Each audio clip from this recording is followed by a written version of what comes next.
வணக்கம் மாணவர்களே, ஜெமிலேருந்து உங்கள் தரன். நாங்கள் கருத்தரங்கம் ஊடாக மக்களுக்கான தெளிவூட்டலை செய்து கொண்டிருக்கிறோம். 2009க்கு பிறகு நீங்கள் கவனிக்க மறந்த விடயங்களை அந்த முடிச்சுகளை உங்களுக்கு அவிட்டு கொண்டிருக்கிறோம். ஏனென்றால் நாங்கள் எங்கே விழுந்திருக்கிறோம்னு எங்களுக்கு தெரிகிறபடியால் அந்த முடிச்சுகளை உங்களுக்கு அவிட்டு வெளிப்படுத்துகிறோம். அதை நீங்கள் எப்படி பயன்படுத்துகிறீங்களன்றது உங்களோட கையில் இருக்குது. இது குறிப்பாக என்ன காரணத்துக்காண்டி கருணாவை எங்களை தேசத்திட்ட வித்துகளை அடையாளப்படுத்துறதுக்கு என்ன காரணத்துக்காண்டி கருணாவையும் தயாமாசரையும் இலங்கை அரசாங்கம் பாவிச்சதுன்றபடியமும் ஏன் மே 17 ராயபக்ச பயங்காலத்தை ஒழிச்சிட்டோம்னு சொன்னதும் ஏன் மே 17 இயக்கத்தை இந்தியா தொடங்கிச்சுது பேந்தேன் அதை மாற்றிச்சென்றபடியத்தையும் நாங்கள் சொல்லியிருப்போம். இதில் இது பிரசனர் தூங்க கடற்படை அதிகாரி என்ன காரணத்துக்காண்டி போராளிகளும் போலிகளையும் ஒட்டுக்குழுக்களையும் போராளிகளையும் மிக்ஸ் பண்ணி இந்தியாவுக்கு அனுப்பி இந்தியா ஊடாக புலத்தில் இந்த வெளிநாட்டில் அனுப்பி வச்சிருப்பார். அதில் கொஞ்சம் பேர் மற்ற அமைப்பில் இருப்பினோம், கொஞ்சம் பேர் அஞ்சலி செலுத்துகிற குரூப்பில் இருப்பினோம். ஏன் இப்படி இதுக்குள்ளேயே இந்த அரிக்கிற புழு செய்கிற வேலையை இவர்கள் செய்து கொண்டிருக்கிறார் விடயங்களையும் நீங்கள் கண்கூட பார்த்து கொண்டிருக்கிறீங்கள். இதில் முக்கியமாக பருதி அண்ணன் 2012 பாரிஸில் படுகொலை செய்யப்பட்ட பருதி அண்ணன் ரீகன் என்ற இயக்க பெயர் கொண்ட பருதி அண்ணன் என்ன காரணத்துக்காண்டி படுகொலை செய்யப்பட்டார் என்றும் அவருக்கு அந்த காலத்திலே புற்றமணன் என்ற புலனாய்வுத்துறை மக்கள் புலனாய்வுத்துறையில் இருந்த குட்டி அண்ணன் அவரோட சேர்ந்தவர்கள் தெளிவான அறிக்கையை பருதி அண்ணன் அவரோட சேர்ந்த ஆக்களுக்கு அனுப்பி வச்சிட்டோம். யாரெல்லாம் எப்படி வெறியினம் முதல் ட்ரிப்பில் எத்தனை பேர் வெறியினம், ரெண்டாவது ட்ரிப்பில் எத்தனை பேர் வெறியினம், 70 பேர் வெறியினம், 62 பேர் வெறியினம் எத்தனை பேர் வெறியினம் அவர்களோட பேர் லிஸ்ட் எல்லாம் பருதி அன்னைக்கு எல்லாம் அனுப்பி வைக்கப்பட்டிருந்துச்சு அந்த காலத்திலேயே. அப்படி இருந்த இவர்கள் இங்கே குழப்ப வேலை செய்ய தொடங்கினார்கள். இந்த குழப்ப வேலைக்கு அவர் இடையூறாக இருந்தபடியத்தான் இந்தியா இலங்கை புலனாய்வுத்துறையின் குழப்ப வேலைக்கு பருதி அண்ணன் இடையூறாக இருந்தபடியத்தான் அவர்கள் போட்டார்கள். அதுக்கு வேறு கதைகள் அவர்கள் கட்டுவார்களுடைய கட்டியிருக்கிறவர்களுடைய உண்மையான காரணம் பருதி அண்ணன் கொலைக்கு பின்னால் இருக்க உண்மையான காரணம் இதான். அதற்கு பின்னால் எல்லாரும் அவருக்கு சுற்றி இருந்த இயக்க செயற்பாடு எல்லாரும் அமைதியாயிட்டோம். ஏனென்றால் அவருக்கு இருக்கிற அச்சுறுத்தல் அவருக்கு விளங்கிடுது.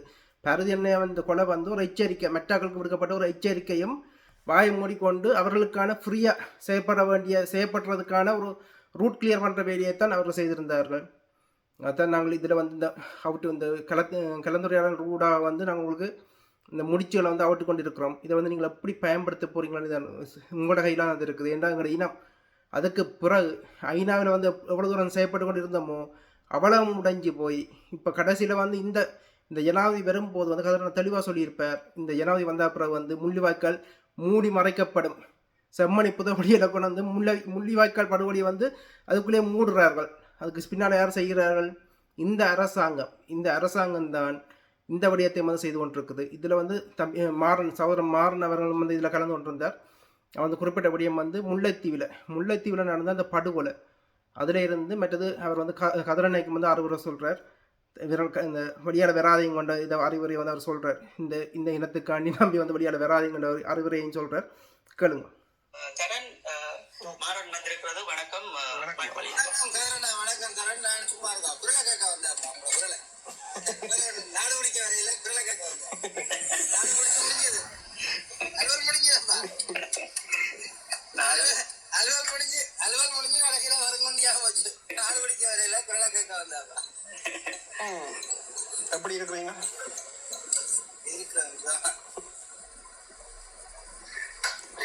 டிக்டாக்ல பல கூத்துகள் நடக்குது. இப்ப பகுதி என்னன்னா எங்க போனாலும் மாறன் வந்துட்டான் 5-6 பேக்காரியை போட்டு வச்சுக்காங்களே. யாவனம் போய் என்னத்தான் கொடுத்துட்டாங்க கேட்டு போட்டு சிரிச்சுட்டு போறான்.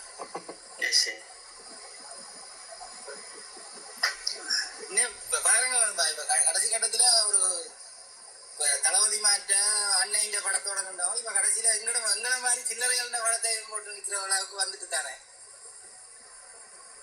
அதுவும் ஒரு பெருமை தாங்க. அதுல அன்னைஇந்த பார்வையில அது இல்லத்தானே எப்பவும் நானும் சொல்லுவாங்க. நீங்க முதல்ல ஆரம்பத்துல நான் நினைக்கிறேன் இப்ப கிட்டத்தட்ட 1 வருஷத்துக்கு மேல நினைக்கிறேன் இந்த விஷயத்துக்கு என்னையும் ஒரு காலம் தானே எல்லாம் போட்டு அடிச்சு அந்த நேரங்கள்ல சரி இவங்களுக்கு பதில் தாக்கல் செய்யணும்ன்றதால இல்ல வந்த போனவன் என்ன ஆறு காய்ச்சாலும் அடிதானையா அப்படி உங்களை மாதிரி தானே ஐயா நீங்களும் இந்த டிக்டாக்ல ஒரு கொஞ்சம் காலம் இருந்து கொண்டு இப்படி ஆக்களை ஏற்றி கதைச்சு கொண்டு தெரிஞ்சீங்கன்னா இந்த நிலைமைக்கு வந்துதான் மாறுவீங்க.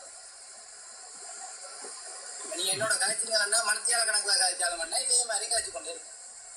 எந்த ஒரு இதுவும் இல்லாங்க இருக்கிறாரா கொஞ்ச காலம் இப்படித்தானே ஐயா வந்து எல்லாம் போட்டு பிடிங்கி இருந்து பிடிங்குது. சரி என்ன செய்யறாங்கன்னு பார்ப்போம். நீ எங்களுக்கு இருக்கிற காலத்தை சரியாக்கி கொண்டு போவோம், இருக்கிற நேரங்களை சரியாக்கி கொண்டு போவோம்.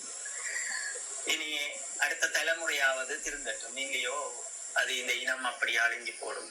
அதுக்கு விடக்கூடாதுன்ற வழியால் நிக்கிறோம். ரைட். என்ன தேங்கட்ல என்ன அத எப்படி அந்த கேம மாத்துறாங்கன்னு பாத்தீங்களே அந்த அது இப்ப என்னன்னா சரி பிழை என்பது ஒரு அதை போய் நாங்கள் ஆய்வு செய்து கொண்டு சரியா பிழையா ஒரு கொலை என்பதை முதல் பார்க்கணும்.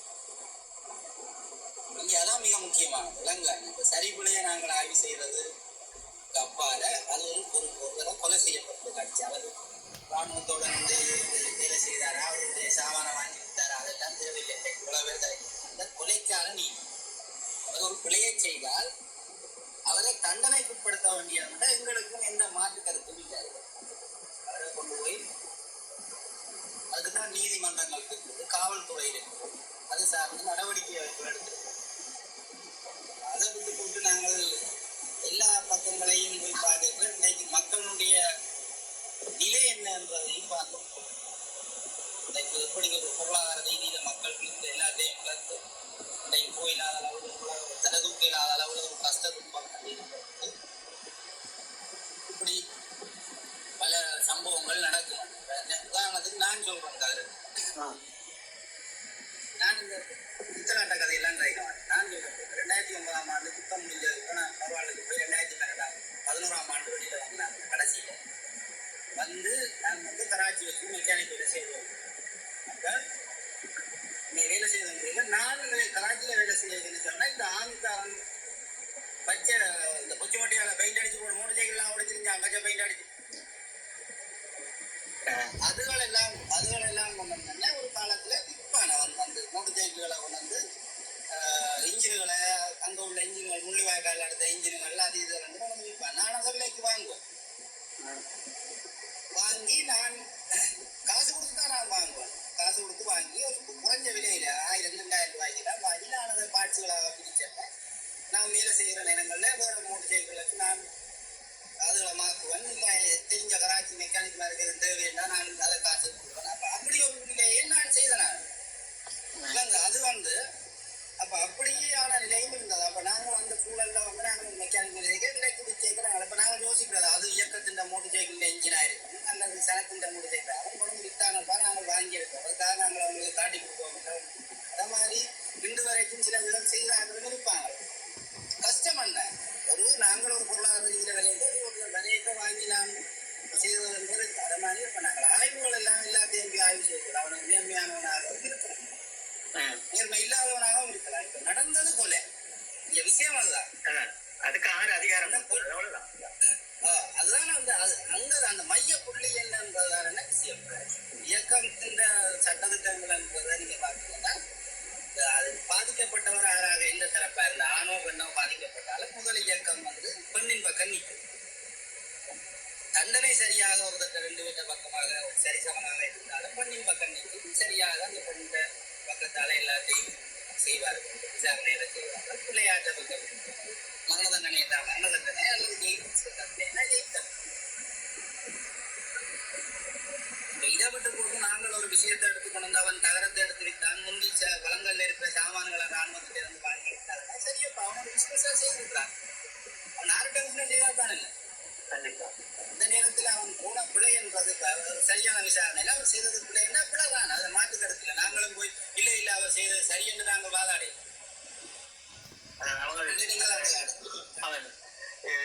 மன்னர் சிஐடி பிரான்ஸ்ல இருந்து அவங்க போலீஸ் அனுப்பி அந்த விசாரணையை இன்றைக்கு பாதுகாப்பு அமைச்சர் ஜனாதிபதிக்கு போயிருக்கு என்னென்னால் இவங்க வந்து இராணுவத்தோட சேர்ந்து பல தேவையில்லாத வேலைகள் செய்த மாதிரி அந்த அப்படி மக்கள் மத்தியில அடுத்த பிரச்சாரத்தை செய்யறாங்களே அந்த பலவு இழக்கிறாங்க. இல்ல இல்ல அதுவும் பண்ண அதுதான் சொன்னேன். இப்ப என்னன்னா ஒரு மக்கள் மத்தியில ஒரு யதார்த்தம் இல்லாத ஒரு விஷயத்தையும் ஒரு அறிவுபூர்வமாக சிந்திக்காம சும்மா நாங்கள் ஒரு தரம் ஒரு பக்கம் கலைக்கிறார்கள் சிலதெல்லாம் தட்டி விட்டு போயிடுவாங்க. என்னண்டா சரி ராணுவத்தோட சேர்ந்து அநியாய வேலைகளை அவர் செய்தாருன்னா இதுக்கு உடந்தையா இருந்ததாரு. இதுவரை காலமும் என்னென்ன வேலையை செய்திருக்கிறார் ராணுவம் இதை தூண்டியதாரன் விஷயம் இருக்குல்ல.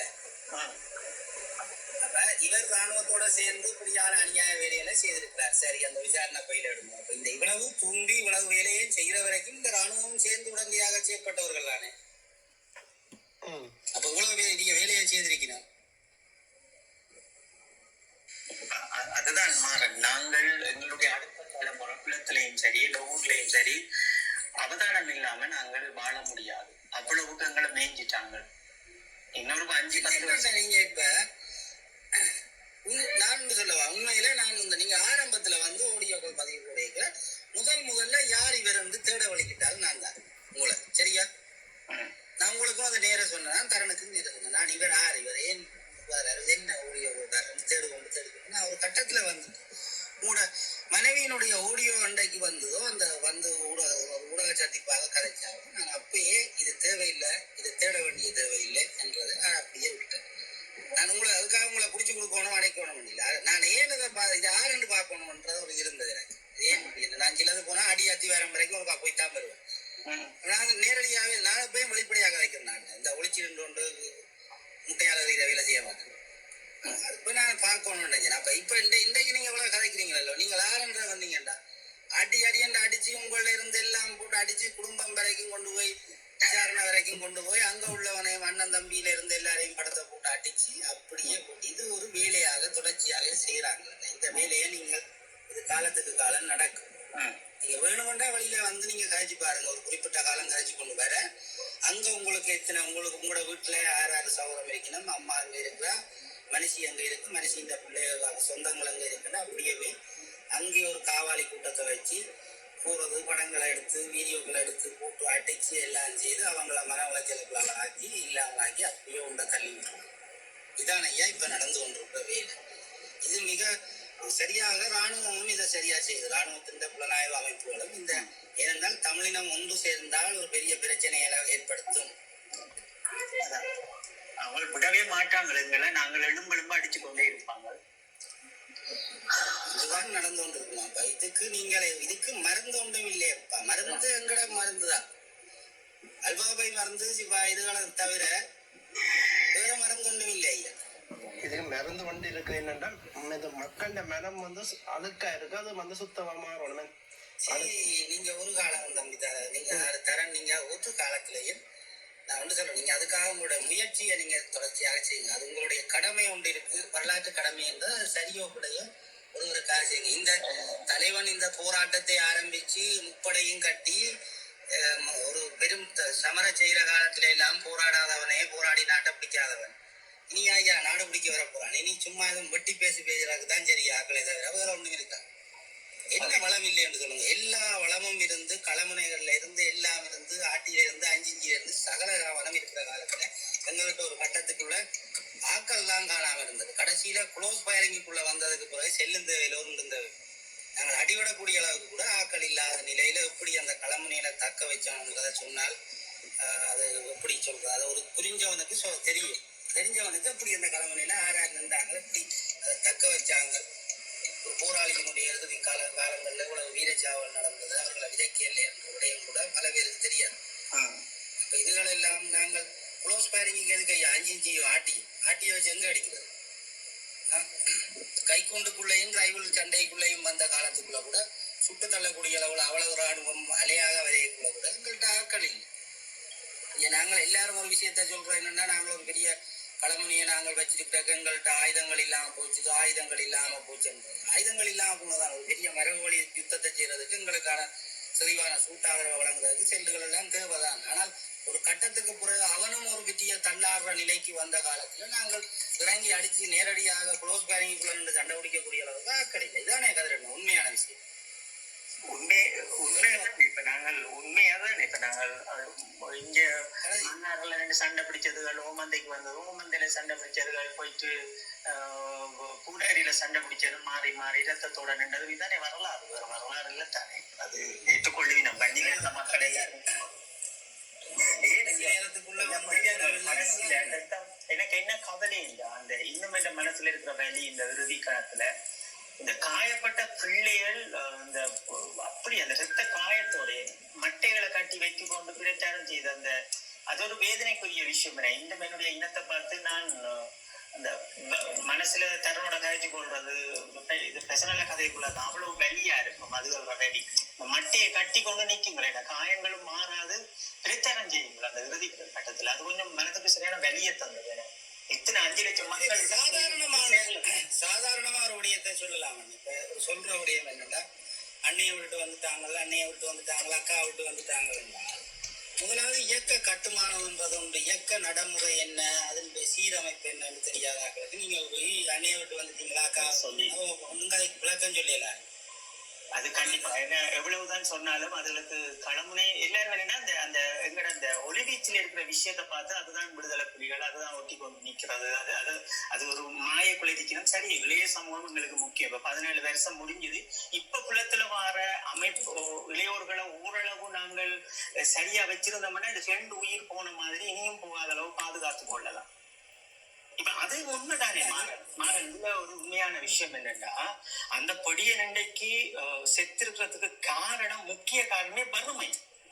நீங்க எங்கதான் தேடி முடிஞ்சாலும் வறுமை இதுதான் தம்பி போய் நிக்குது. அப்ப இந்த இளையோர்கள் அதை சரியா கட்டெடுத்துட்டு ஒரு மாசத்துல ஒரு 50 ரூபா காசு எல்லாரும் ஒன்று சேர்த்துட்டு ஒவ்வொரு மாவட்டமா எங்களால முயற்சி செய்த எங்கட மக்களை வாழ வைக்கலன்னா நாங்கள் எந்த மனுஷர் ஐயா? இனியாவது இந்த மக்கள் புரிஞ்சு கொள்வோம். இந்த இளையோர் நான் இப்ப எல்லா தெரிஞ்ச குடும்பங்களுக்கு நாங்கள் எங்கட லீவு நேரம் போய் பிரச்சாரம் செய்யறது மாதிரிதான் இன்னும் இதை விளங்கப்படுத்துறதுமே தான் பார்ப்போம். வணக்கம் சகோதரம். வணக்கம். நிக்கிறதுல போட்டுறது தயாதையா நிக்கிறீங்களா?